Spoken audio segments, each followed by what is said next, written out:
Bonjour, je suis Iris Lolia, élève de seconde au lycée Corneille. Je vais débuter mon discours. N'avons-nous tous pas souhaité être un super-héros lorsque nous étions petits? Superman, Batman, Spider-Man, des êtres dotés d'un pouvoir surhumain, sauvaient le monde, combattaient le mal, défendaient les opprimés.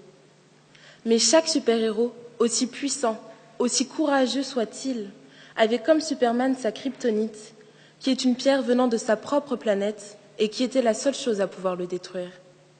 En grandissant, nous découvrons qu'il n'existe pas de super-pouvoir, mais que d'autres gouvernent le monde.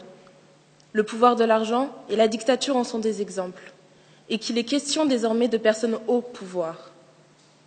L'école nous enseigne alors que ceux qui dirigent sont les présidents, élus au suffrage universel, ou des dictateurs qui s'imposent puis finissent par imposer leur succession, et que les rois règnent de père en fils.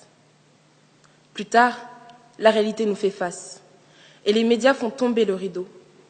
Et lors de chaque nouvel épisode, nous entendons des mots comme dictature, régime autoritaire, coup d'État, puis guerre, mort, drone, attaque, destruction, meurtre. Et où sont les super-héros? À ce moment, nous comprenons que pour arriver au pouvoir, certaines personnes sont prêtes à détruire. La définition du dictionnaire nous apparaît plus claire.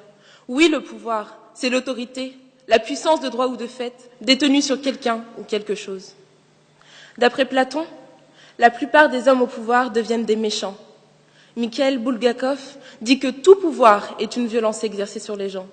Et André Malraux définit le pouvoir par la possibilité d'en abuser.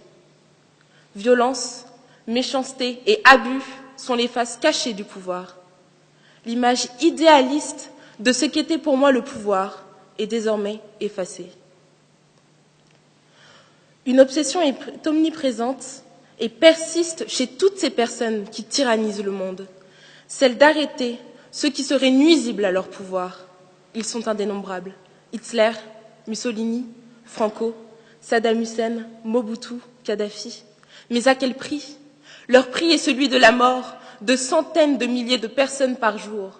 Depuis mars 2011, Bachar al-Assad est le responsable du meurtre de 94 000 personnes.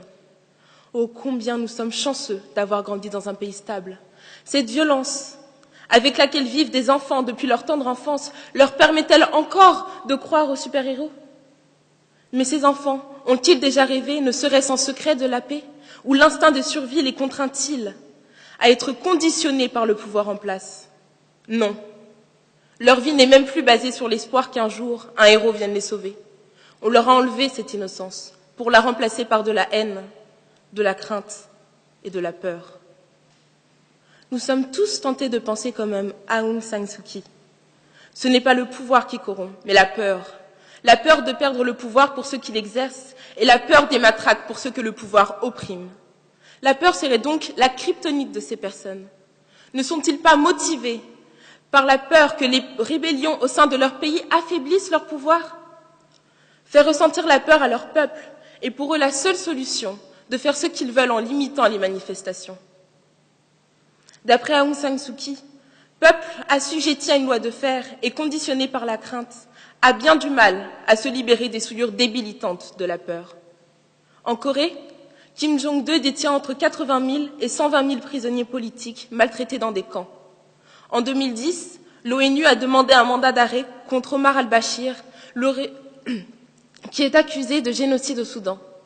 Robert Mugabe a regretté la mort de Kadhafi, son semblable, le bourreau de tout un pays, la Libye. Les femmes et les enfants sont les premières victimes de ces hommes. Le 8 mars dernier, nous avons célébré la 37e journée internationale des droits de la femme. C'est pourquoi j'aimerais dédier mon discours à toutes ces femmes qui se sont levées, parfois au détriment de leur vie, pour défendre la dignité humaine. Tout d'abord, Rosa Parks, qui a été la première femme noire à avoir fait résonner un non contre la ségrégation, le 1er décembre 1955 à Montgomery. Non, elle n'était pas d'accord avec cette loi qui séparait les personnes de couleur des personnes blanches. Non, elle ne voulait pas laisser sa place. Non, elle ne voulait pas laisser le pouvoir législatif ne pas la respecter en tant que citoyenne. Puis, Dalila Mbarek, qui se bat actuellement pour faire adopter à son pays, la Tunisie, des valeurs modernes, pour, comme elle le dit, la Tunisie de demain.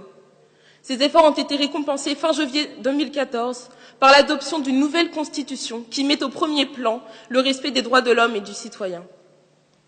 Ensuite, Samaria Sbeck.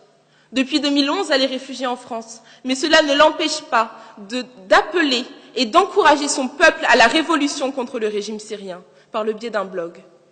Pour finir, Aung San Suu Kyi, qui a prôné les droits de l'homme et du citoyen pendant la dictature birmane.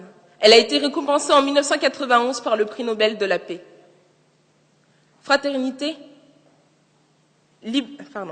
liberté, égalité, fraternité sont nos trois piliers fondamentaux en France. Ces trois piliers que nous devrions chérir particulièrement et nous devrions être fiers de notre pays, qui m'offre aujourd'hui cette liberté à moi, jeune fille de 15 ans, de partager avec vous, sans armes, sans matraque, sans fusil pointé sur moi, le fond de ma pensée.